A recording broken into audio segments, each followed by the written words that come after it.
नमस्कार दोस्तों, स्वागत है आपका मेरे चैनल माइंड फैक्ट्स जीके में।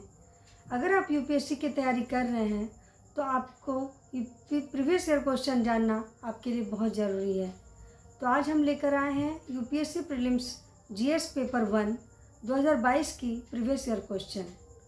आज हम इन सब के एमसीक्यूज जानेंगे। क्वेश्चन नंबर 1, भारत में सबसे अधिक क्षेत्रफल किस फसल का होता है? ए चावल, बी गेहूं, सी गन्ना, डी बाजरा। तो इसका राइट आंसर हो जाएगा ए चावल। भारत में चावल की खेती सबसे बड़े क्षेत्र में होती है क्योंकि यह मुख्य खरीफ फसल है और अधिकांश राज्यों में उगाई जाती है।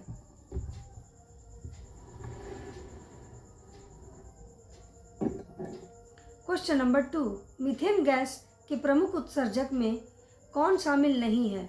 मीथेन गैस के प्रमुख उत्सर्जक में कौन शामिल नहीं है? ए चावल की खेती, बी पशुपालन, सी सौर ऊर्जा, डी कचरा डंप। तो इसका राइट आंसर हो जाएगा सी सौर ऊर्जा। सौर ऊर्जा स्वच्छ ऊर्जा स्रोत है और इससे मीथेन गैस नहीं निकलती। सौर ऊर्जा क्या है दोस्तों? सौर ऊर्जा स्वच्छ ऊर्जा स्रोत है और इससे मीथेन गैस नहीं निकलती। मीथेन गैस नहीं निकलती है।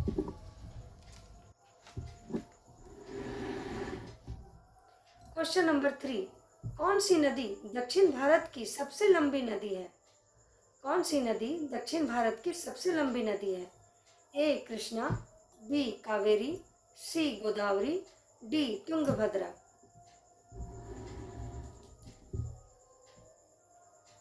तो इसका राइट आंसर हो जाएगा बी सी गोदावरी।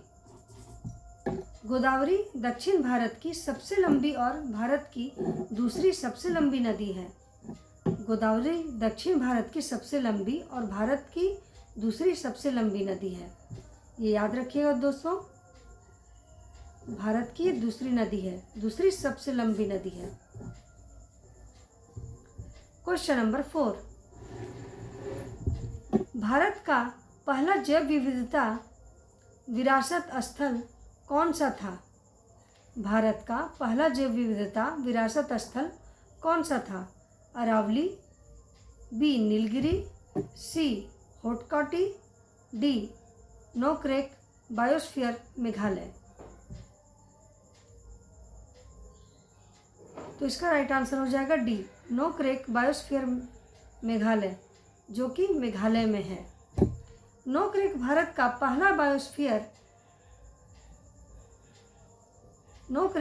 पहला बायोडायवर्सिटी साइट था जिससे समृद्ध जैव विविधता पाई जाती है। नोकरेक भारत का पहला बायोडायवर्सिटी साइट था जिससे समृद्ध जैव विविधता पाई जाती है।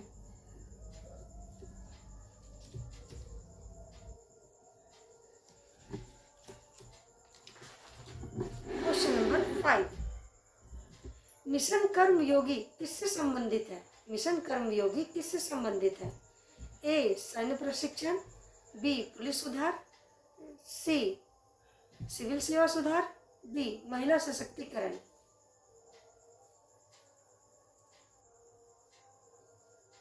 तो इसका राइट आंसर हो जाएगा सी सिविल सेवा सुधार।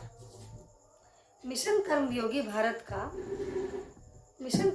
भारत सरकार द्वारा सिविल सेवकों के लिए डिजिटल प्रशिक्षण और क्षमता निर्माण के लिए शुरू किया गया है। सिविल सेवा जो है मिशन कर्मयोगी भारत सरकार द्वारा सिविल सेवकों के डिजिटल प्रशिक्षण और क्षमता निर्माण के लिए शुरू किया गया है। Question number 6, SDG India index किस संस्था द्वारा जारी किया जाता है? ए नीति आयोग, बी केंद्रीय पर्यावरण मंत्रालय, सी वर्ल्ड बैंक, डी संयुक्त राष्ट्र।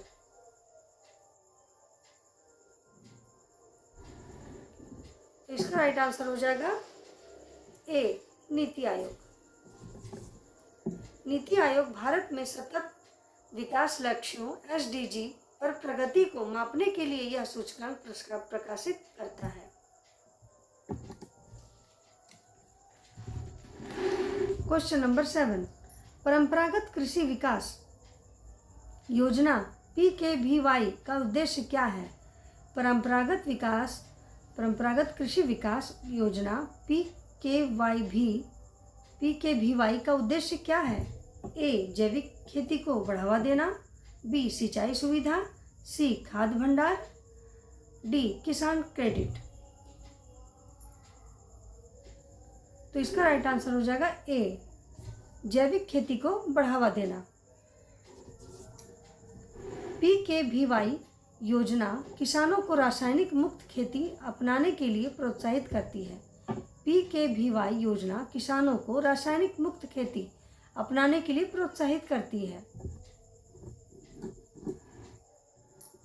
क्वेश्चन नंबर 8, भारत के राष्ट्रपति को हटाने की प्रक्रिया क्या कहलाती है? भारत के राष्ट्रपति को हटाने की प्रक्रिया क्या कहलाती है? A. महाभियोग, B. अपदस्थ, C. विलोपन, D. अनुच्छेद 360।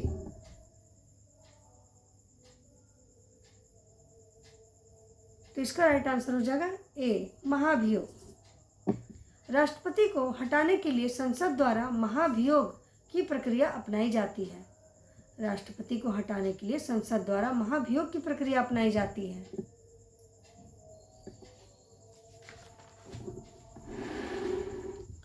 क्वेश्चन नंबर 9, RTI अधिनियम किस वर्ष लागू हुआ? RTI अधिनियम किस वर्ष लागू हुआ? A. 2002, B. 2005, C. 2008, D. 2010। तो इसका राइट आंसर हो जाएगा B. 2005। RTI कानून नागरिकों को सरकारी जानकारी प्राप्त करने का अधिकार देता है और 2005 में लागू हुआ। RTI कानून नागरिकों को सरकारी जानकारी प्राप्त करने का अधिकार देता है और 2005 में लागू हुआ। Question number 10, Bhabha atomic research centre कहाँ स्थित है? भाभा एटॉमिक रिसर्च सेंटर कहाँ स्थित है? A. Delhi, B. Bangalore, C. Mumbai, D. Chennai. तो इसका राइट आंसर हो जाएगा C. मुंबई। यह भारत का प्रमुख परमाणु अनुसंधान संस्थान है जिसे डॉक्टर होमी भाभा ने स्थापित किया था। यह भारत का प्रमुख परमाणु अनुसंधान संस्थान है जिसे डॉक्टर होमी भाभा ने स्थापित किया था। तो आज के लिए 10 क्वेश्चन आपके लिए हेल्पफुल होगा। तो आगे कमेंट में बताइएगा दोस्तों कि आगे किस टॉपिक पर आपको वीडियो चाहिए। अगर आप इसके आगे भी अगर आप PYQ चाहते हैं तो मैं कल इसके आगे का PYQ लेकर आऊँगी। तो दोस्तों शेयर कीजिएगा, कमेंट कीजिएगा और सब्सक्राइब ज़रूर कीजिएगा और कमेंट में बताइएगा कि आगे और किस टॉपिक पर वीडियो चाहिए। Thank you.